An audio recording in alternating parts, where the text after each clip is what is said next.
So I've been an artist my whole life. Everybody who knows anything about me knows that. It's a passion of mine. But I want to talk about how I got into this. Well, here's an example. Berenice Abbott was a famous photographer in the early 1900s, and I was inspired by her at a young age. I found a book written by Nathan Silver called Lost New York. And in that book, Berenice Abbott was really the featured photographer. I was incredibly enamored by her use of perspective and her use in black and white photography of just the dynamic, incredible differences between the light and the dark.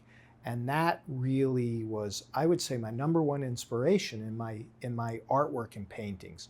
But when I was younger, I was in a phase of black and white, and I was sort of paying homage to Berenice Abbott. And this is one of them. She did a photograph of the Manhattan Bridge in 1936.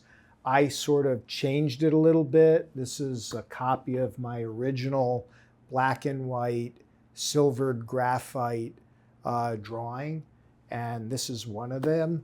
Let's move over. I want to go over another one that she did. So in 1938, Berenice Abbott did a photograph called City Arabesque, and it was from the top of 60 Wall Street in Lower Manhattan. Well, I did one called Dizzying Heights, and again, paying homage to my idol, my inspiration in perspective painting, Berenice Abbott. I did my own version of it. And this is a copy of my original silvered graphite drawing. I'm also doing a watercolor colorized version of this, soon to be released. Moving on, I left my phase, my period of black and white, and I was doing oil paintings. But I'm enamored by architecture, by bridges, and segueing from my work off of Berenice Abbott, I had a phase where I was doing a lot of up perspective and reflections. And these 4 copies of some of my paintings show that. Here's one. This is from Budapest, Victory Bridge. In order to get the perspective in my series called Up Perspective, I was actually lying on the ground on a street where I almost got ran over, taking a photograph of this Victory Bridge. And I wanted to do an incredible up perspective where you actually, you know how when you look at a photograph, it never looks quite the same as when you were there? Well, I wanted my paintings, this is one version of Victory Bridge, this is another version of it. I wanted it to be so captivating, so I overextended the perspective to make it really look binocular instead of monocular, and really overdo the sunlight into the bridge and the dark areas. Again, back to my Berenice Abbott love of her photography. Here's 2 examples of my reflection series. This one was done in Amsterdam. I realized when I was there many, many years ago that the light could be captured early in the morning, just as the sun was rising over the buildings behind me into the canals, reflecting off the buildings in front of me. So this is a photograph. This is actually a painting. I took a series of photographs, and it's just incredible how the water changed the architecture. So my theme, other than up perspective and reflections, is how do you take mundane things people would walk by, a simple facade of a building, a simple bridge, and make it incredibly captivating. So to me, bending the light of simple lines is amazing. So that's what I did. Here's a boat in the foreground, but everything else is bent light in the water. So that's an Amsterdam view. Here, I was in lower Manhattan, and the sun is behind me, and a water tower is behind me, but I'm looking at this modern glass building, and I just stopped and saw how this mundane water tower that every one of you just walk by, don't even look at it. Well, I wanted to capture it in a creative way. 3 panes of glass broke up and bent and curved that mundane water tower, and I captured it in an oil painting. Again, lower Manhattan, simple way to look at oil painting. So I'm going to take everybody back in time a little bit. This goes back 41 years when I was an art major in college. One of my things I had to do was pencil representation. Well, what I did was I took a light bulb and I broke it, and creating almost like a double entendre, I called it 2 things, wired and study break. Breaking the light bulb and wired to get this done. So this is a very simple, one of my first projects I did in pencil, part of my art major in college. So this one's in our waiting room at Spiro Plastic Surgery. It's a copy of an oil painting I did, and this is very near and dear to me because the photograph and inspiration for this pop art piece came from my daughter Jamie, who's our assistant office manager. So years ago, Jamie showed me this photograph on her phone, and I was like, wait a minute, let me see that. That could make an incredible painting. And it was just an amazing view sitting in the passenger seat of somebody's car, and it was her hand holding a bitten piece of one of my favorite ice creams, and I turned it into a pop art piece. And believe it or not, when I went, I was interviewed to be represented by a gallery in New York City, and they looked at all my other art that they thought was amazing.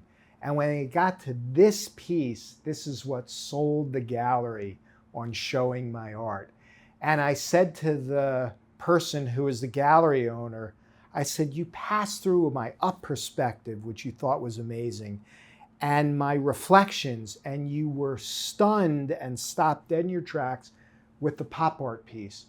And I said, what is it about this piece that made you say you want me as an artist in this gallery just from this one piece? And she, the owner of the gallery, she said, food pop art sells. And she said, I can sell this in a second. And this is how you're going to start as a well-known New York City artist. And that was the beginning. So I'm going to take you through some of the artwork that actually happens to be on the About Dr. Spiro, the artist section. And I'm enamored with reflections, as you learn from my art series that we went over here. But I did a series of photographs where I did reflections of buildings in car windshields that distorted the imagery. So I invite you to just run through that section of the website called Reflections. After that, I've got a section called Budapest Crossings Bridge Life.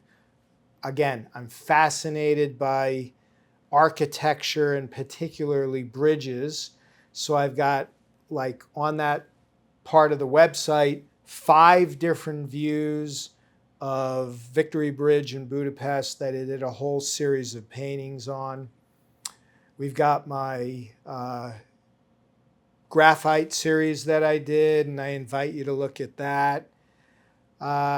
Additionally, I think the ones I'm most proud of that we don't have here at Spiro Plastic Surgery in the office, but is shown on the website, are 2 different versions of oil paintings I did of my son when I took him to Chicago to go watch a Cubs game. On 2 different days, I had him stand in front of the Hancock building and to get extreme perspective. So one of my series called Up Perspective is him. I was laying on the ground and looking up at the sky, him in the foreground, Hancock Building in the background, because I can't turn down an opportunity to show architecture. I love one Up Perspective where you see the sky and the cloud reflections in all the windows of the building.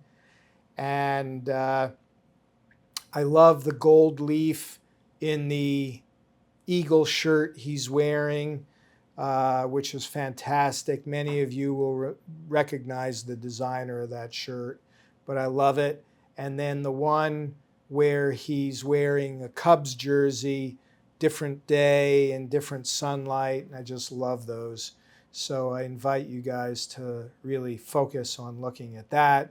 I've got another architectural Up Perspective that I'm in the process of doing, so I'll invite you back when we have those finished.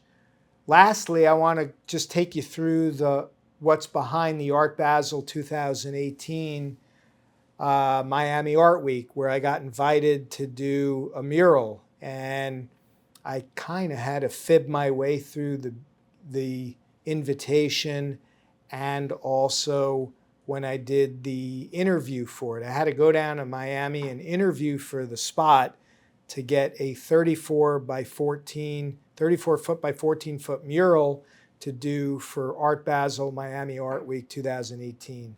So I came up with a design, and I wanted to do something with the human bodies and show beauty, but show power and show it in a way nobody would ever show it. I'm a surgeon. I wanted to pay homage to the human body. So I did some really far out thing, paying my respects to Dali and Wyeth sort of combined. So go look at the website, and it shows all a lot of different views chronicling the different stages. Took me about 80 hours of work to do. I was so nervous. I did it all with outdoor acrylic and ladders. That was it.